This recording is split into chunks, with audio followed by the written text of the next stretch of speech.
من يهده الله فلا مضل له ومن يضلل فلا هادي له ونشهد أن لا إله إلا الله وحده لا شريك له ونشهد أن سيدنا وحبيبنا وشفيعنا ونبينا محمدا عبده ورسوله صلى الله عليه وعلى آله وأصحابه وأزواجه وذرياته وأهل بيته وسلم تسليما كثيرا كثيرا.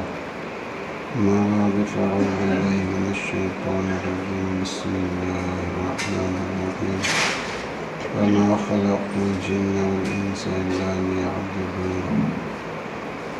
صدق الله العظيم. وعن ابن عباس رضي الله تعالى عنهما قال: كنت رديف رسول الله صلى الله عليه وسلم قال: يا غلام احفظ الله تجده تجاهك، أو كما قال رسول الله صلی اللہ علیہ وسلم.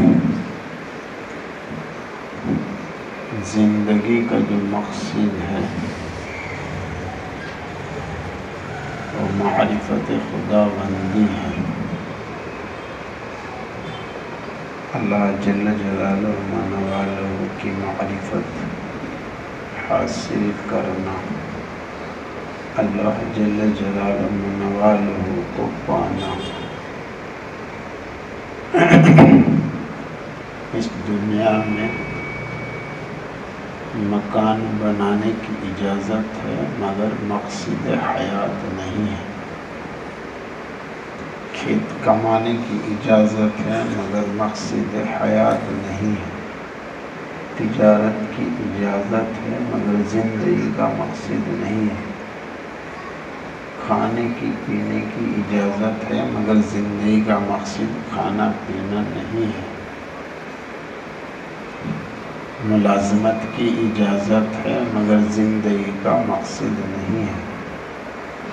زندگی کا جو مقصد ہے وَمَا خَلَقْتُ الْجِنَّ وَالْإِنسَ إِلَّا لِيَعْبُدُونِ اے لِيَعْرِفُونِ. مقصد حیات جو ہے اللہ جل جلالہ منوالہ کی معرفت، اللہ تعالیٰ کو پانا، اللہ تعالیٰ کی معرفت حاصل کرنا.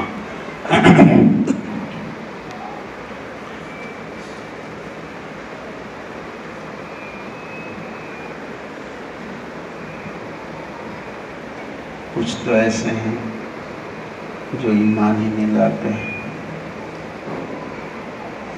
انہیں کسی درجے کی کوئی معرفت اللہ تعالیٰ کی حاصل نہیں ہے.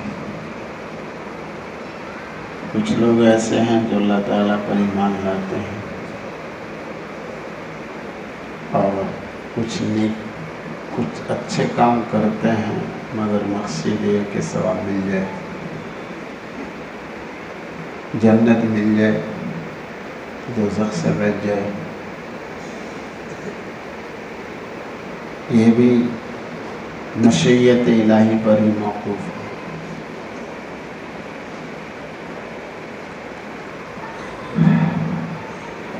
جنت الگ چیز ہے، اللہ الگ چیز ہے.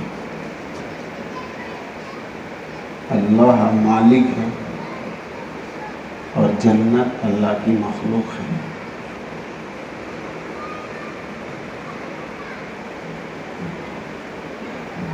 کچھ لوگ ایسے ہیں جو اللہ ہی کو پاتے ہیں، جو اللہ ہی کو حاصل کرنے کی فکر میں ہے، اللہ ہی کی معرفت کی فکر میں ہے. جس کو یوں سمجھے کہ قصہ تم نے سنا ہوگا محمود و ایاز کو. اشکال ہوتا تھا کہ ایاز کو کیوں چاہتے ہیں. بادشاہ نے دربار میں بہت کچھ سامان لگایا اور اعلان کر دیا جو چیز چاہے لے جائے، اجازت ہے. اب دربار میں تو سب کچھ تھا، وہ اپنے اپنے مقصد کی چیز اٹھا رہے تھے، لے جا رہے تھے. بادشاہ نے کہا ایاز تو بھی کچھ لے جا. ایاز نے بادشاہ کی کمر پہ ہاتھ رکھ دیا. آپ نے اعلان کیا ہے جو جس چیز کو لے لے گا اسی کا ہے. میں نے آپ کو لے لیا, مجھے تو آپ چاہیے, مجھے تو آپ چاہیے. تو ظاہر بات ہے بھائی جس نے بادشاہ کو لے لیا تو بادشاہ کا جو کچھ ہے وہ اسی کا ہے. ایک قصہ اور لکھا ہے, بادشاہ نے اعلان کیا, یہاں تک کہ لکھا ہے کہ بادشاہ کے جو کپڑے تھے اس میں بھی ہیرے جواہرات تھے, دربار میں بھی بڑی قیمتی قیمتی چیزیں رکھی, اور اعلان کر دیا جو اٹھا لے اسی کا ہے. تو سب کچھ لے جا رہے تھے, یہاں تک کہ بادشاہ کے لباس میں سے ہیرے جواہرات بھی نوچنا شروع کر دیے. ایک باندھی کھڑی تھی, اس سے کہا تو بھی کچھ لے لے. اس نے بادشاہ کا ہاتھ پکڑ لیا, مجھے تو آپ چاہیے, مجھے تو آپ چاہیے. تو بھائی دوستو, اسی طرح کوئی جنت کی فکر میں ہے, کوئی جنت کی غروں کی فکر میں ہے, کوئی جنت کے محلات کی فکر میں ہے, کوئی جنت کے نہروں کی فکرات میں ہے. کچھ لوگ ایسے ہیں جو اللہ ہی کی فکر میں ہے, ہمیں اللہ مل جائے, ہمیں اللہ مل جائے. زندگی کا مقصد بھی یہی ہے, اللہ کی معرفت, اللہ کو پہچاننا, اللہ کی معرفت کو حاصل کرنا, اللہ کو پانا.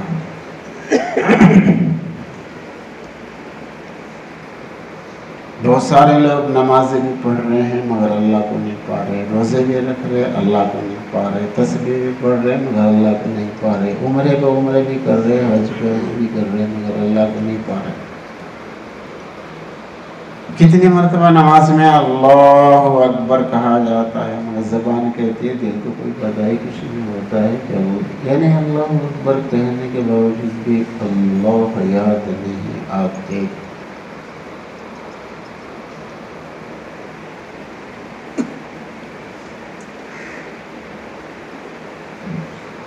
اس حدیث پاک کو سمجھو اب دھیان کے ساتھ. حضور پاک صلی اللہ علیہ وسلم نے خاص طور سے ابن عباس رضی اللہ عنہ کو یہ بات ارشاد فرمائی. یہ بڑے ذہین آدمی تھے, عمر کے اعتبار سے اصاغر میں تھے اور سمجھ کے اعتبار سے اکابر میں سے تھے.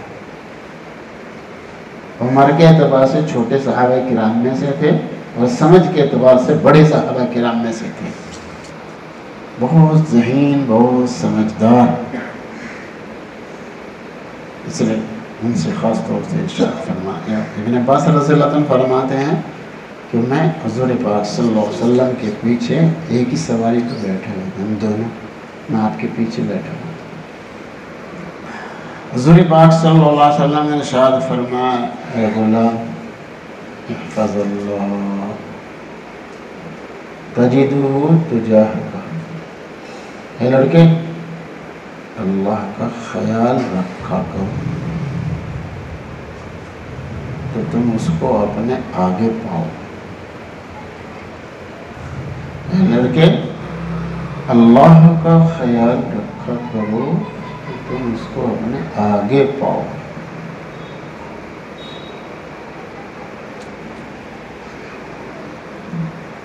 کچھ دنوں پہلے سمجھایا تھا دماغ جو ہے جو خیال کا مرکز ہے, دل جو ہے وہ قوت ارادیہ کا مرکز ہے. بڑی تفصیل کے ساتھ سمجھایا تھا. یہ خیال باندھنا پڑتا ہے, یہ قوت خیالیہ سے کام لینا پڑتا ہے. اللہ پاک نے قوت خیالیہ انسان کے اندر رکھی ہے جس کا مرکز جو ہے وہ دماغ ہے. یہ لو لگانی پڑتی ہے, یہ خیال باندھنا پڑتا ہے یار. نیٹ والے کتنا خیال باندھتے ہیں, دوسرے کا پتہ ہی کچھ نہیں چلتا ہے کیا ہو رہا ہے. اتنا جی ایسے مستغرق ہو جاتے ہیں کہ کچھ پتہ ہی نہیں رہتا ہے کسی اور کا, اتنا خیال باندھتے ہیں. اور جب خیال بنتا ہے اور پھر کوشش کرتے ہیں, قوت ارادیہ کو بھی لگاتے ہیں, دونوں کو لگاتے ہیں, جب دونوں مل جاتے ہیں اس کو کہتے ہیں توجہ. تم بھی توجہ کے ساتھ سن رہے ہو. اس کا نام ہے توجہ. توجہ کو قائم کرنا. جب یہ دونوں مل جاتے ہیں قوت خیالیہ اور قوت ارادیہ, اسی کا نام ہے توجہ. کیا یہ آدمی صاحب توجہ.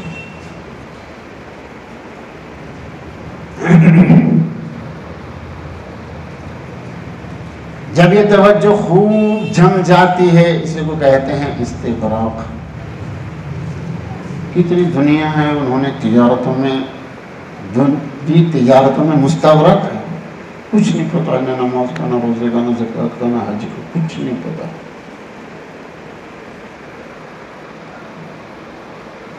بعض نے بتایا کہ میں نے اپنے ابا سے کہا حج کو چلا جاؤ, میں نے منع کر دیا. اتنا مستغرق. جس کے دل میں ایمان ہے وہ تڑپتا ہے کہ بیت اللہ کو دیکھ لو, رسول اللہ صلی اللہ علیہ وسلم کی دیار کو دیکھ لو. اس کے دل پہ اتنا قبضہ کر لیا ہے دنیا نے, کوئی توجہ ہی نہیں کہیں کی طرف, مستغرق ہو گیا.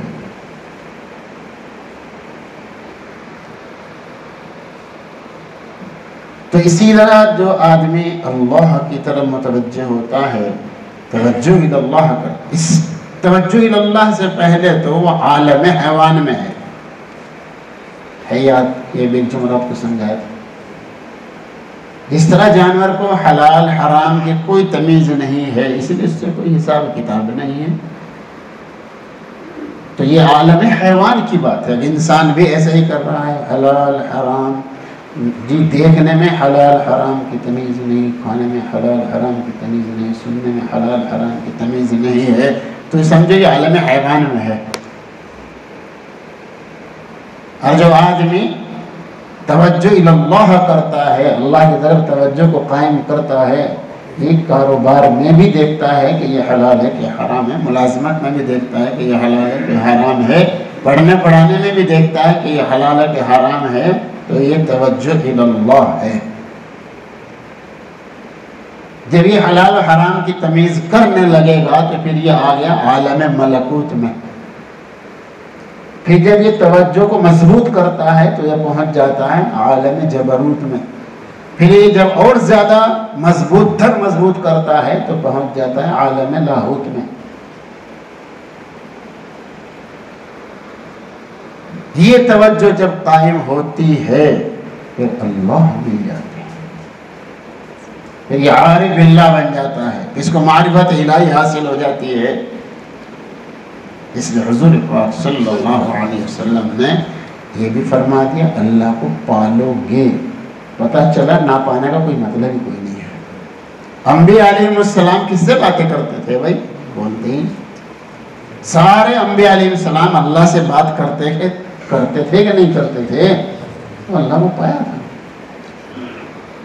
اولیاء اللہ کے حالات پڑھ کے دیکھو, وہ بھی اللہ سے باتیں کرتے تھے. مراتب الگ الگ ہے, مراتب الگ الگ ہے, انہوں نے اللہ بتایا.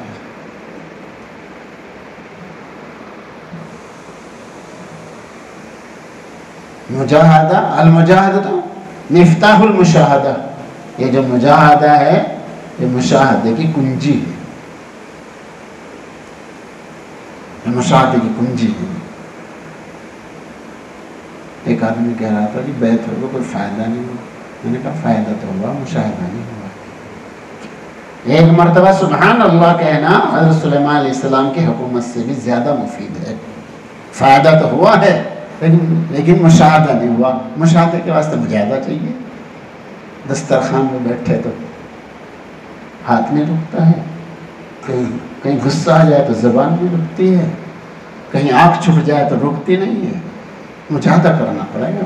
کم بولنا, کم کھانا, کم سونا, جی بہت بڑا مجاہدہ ہے. کہنے کو چھوٹی سی بات ہے, بہت بڑا مجاہدہ ہے.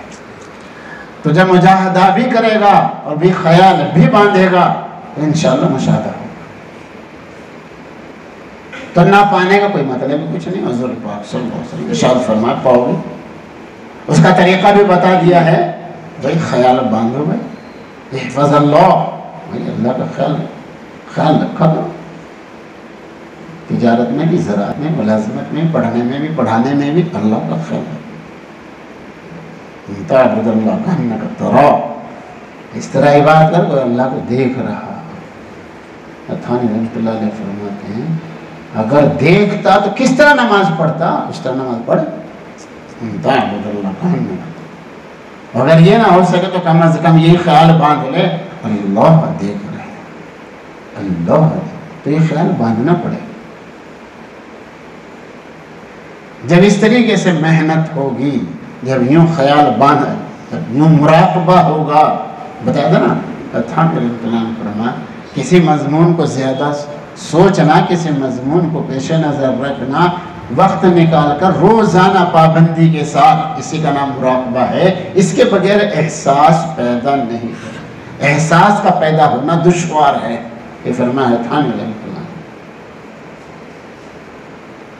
ایک آدمی آیا کہ میرے ابا حج کو جانے والے 6 گھنٹے روزانہ نیٹ دیکھ رہے ہیں، 6 گھنٹے جی، اور لبیک آدمی تو اندازہ لگو 6 گھنٹے محنت کر رہا ہے، وہ 6 گھنٹے محنت روزانہ، اور جو پوری رات لو لگاتے ہیں نیٹ میں، پوری رات نیند کا کوئی مطلب، بہت سو نے کھانا چھوڑ دیا۔ ہاں اسی طرح جو بھائی اللہ کی طرف لو لگاتا ہے تو پھر اس کا کیا حال ہوتا ہے؟ نانوتوی رحمۃ اللہ علیہ 24 گھنٹے میں پو بھر دودھ پیتے تھے بس، اور کچھ۔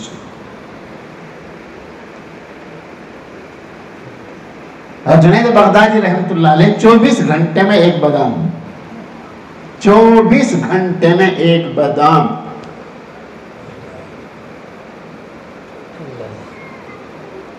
حضرت صابر صاحب رحمۃ اللہ علیہ برسوں گولر پہ اکتفا کیا۔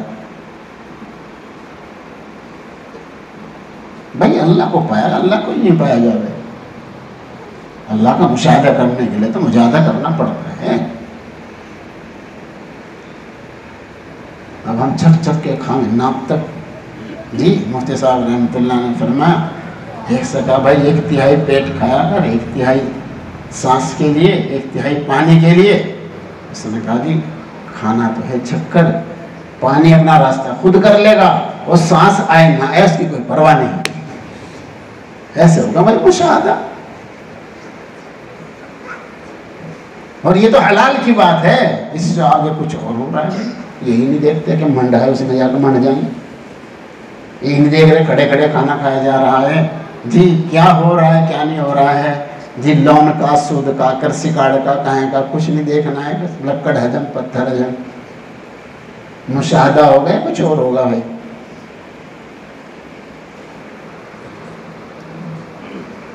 تو بھائی زندگی کا مقصد یہ ہے دوستو، جب یہ اللہ کو پانے والے جنت میں جائیں گے نا، جنت کی کسی چیز کو آنکھ بھر کے بھی نہیں دیکھنے کا، یہ لکھا ہے۔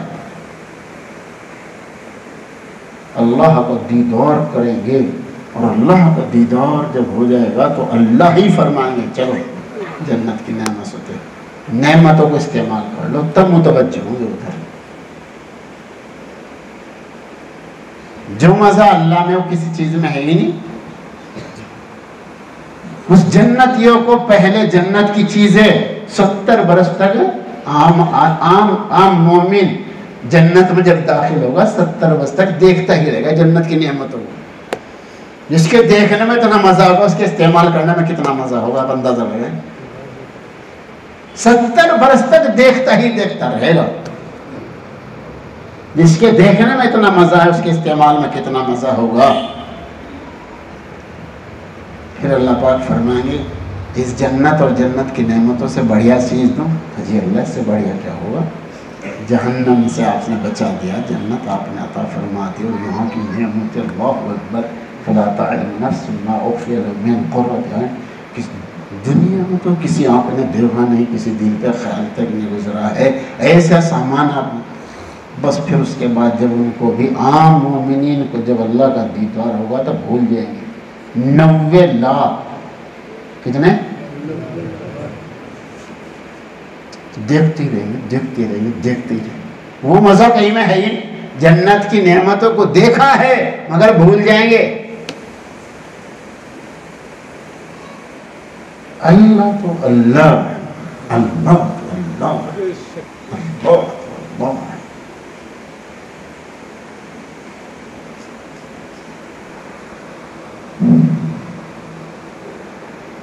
تب پتہ چلے گا کیا پایا کیا کھویا. جی ہاں صاحب المیمنہ ماں صاحب المیمنہ جنت نہیں عرش کے دائیں طرف ہوں گے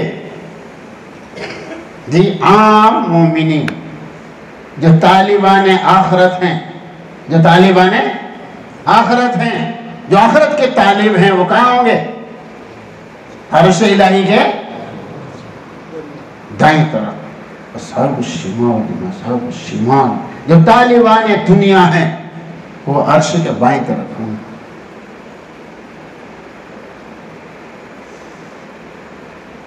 ان کی نحوست کا کیا اندازہ ہے؟ اصحاب الشمال اصحاب الشمال والسابقون السابقون اولئک المقربون. یہ ہیں وہ لوگ جنہوں نے اللہ کو پایا ہے. یہ عرش الہی کے سامنے، ان کے مقام کا کیا اندازہ لگایا جا سکتا ہے؟ جن کا مقصد صرف اللہ کی معرفت، اللہ کو پانا، تو جنہوں نے اللہ کو پا لیا وہ عرش الہی کے وہ سامنے ہوں گے. آپ اندازہ لگائے اس وقت کتنا افسوس ہوگا. جی ہم تو گھاٹے میں رہ گئے. پانے والوں نے پا لیا جو اصلی چیز تھی. جی تب پتہ چلے گا بھائی جنہوں نے اللہ کو پا لیا انہوں نے سب کچھ پا لیا. بھائی ہم نے تو جنتی کو پایا ہے، بھائی اللہ کو نہیں پایا ہے. نہیں ہاں دربار سے کسی نے کچھ اٹھایا، کسی نے کچھ اٹھایا، اور جس نے بادشاہ کو لے لیا اس نے تو سب کچھ لے لیا، دربار بھی لے لیا، سب کچھ لے لیا. تب پتہ چلے گا ہو اللہ کو پانے والوں نے کیا پایا ہے. ہم تو جنتی کے چکر میں رہ گئے بھائی. جی ہاں ہم تو جنتی کے چکر میں رہ گئے بھائی. جنہوں نے اللہ کو پایا تو انہوں نے کیا پایا ہے. تب احساس ہوگا وہاں پر، تب وہاں احساس ہوگا. ہم درجات عند اللہ، اللہ تعالیٰ کے ہاں درجات ہے. ایک ڈنڈے سے نہیں ہانکا جائے گا. کچھ لوگ وہ ہیں نماز ہی نہیں پڑھتے، کچھ لوگ وہ ہیں 5 وقت کی نماز وقت بے وقت. جی کچھ ایسے ہیں غفلت کے ساتھ نماز پڑھ رہے ہیں، کچھ ایسے ہیں جو رات کو اٹھ کر بلک بلک کے روتے ہیں، اللہ کو پاتے ہیں، اللہ سے باتیں کرتے ہیں. تو بھائی سب کو ایک ڈنڈے سے نہیں ہانکا جائے گا. تب پتہ چلے گا، تب پتہ چلے گا بھائی کہ کیا پایا ہے کیا کھویا ہے. اس لیے نمازیو ہمت کر لو، ہمت کر لو. دنیا میں قناعت نہیں ہے، دین میں قناعت ہے. ارے بس نماز تو پڑھی رہے اور کیا کرا ہوا ہے. ساری قناعت دین میں ہے. جی دنیا میں کوئی قناعت نہیں. ایک دکان ہو جائے ایک اور پھنس جائے، ایک کھیت مل گیا ایک اور پھنس جائے. جی ہاں ایک عہدہ مل گیا تو ایک اور عہدہ پھنس جائے. دنیا کے بارے میں کوئی قناعت نہیں، دین کے بارے میں قناعت. ہمت کرو، کبھی کل پچھتانا پڑ جائے، ہمت کر لو. 3 تسبیح میں نہیں پڑھی، 3 تسبیح چھوٹ جائے روٹی نہیں چھوٹتی. 3 تسبیح چھوٹ جاتی ہیں روٹی چھوٹتی نہیں. بھائی صبح کو ناشتہ نہ کرے جب تک تلاوت تسبیح پوری نہ ہو جائے. شام کو کھانا نہ کھائیں جب تک تسبیح پوری نہ ہو جائے. کچھ فکر اوڑ بھائی، فکر کے ساتھ کام ہوتا ہے. بے فکری مت اختیار کرو. فکر ہوگی کام بنے گا، بڑھے گا. اللہ مجھے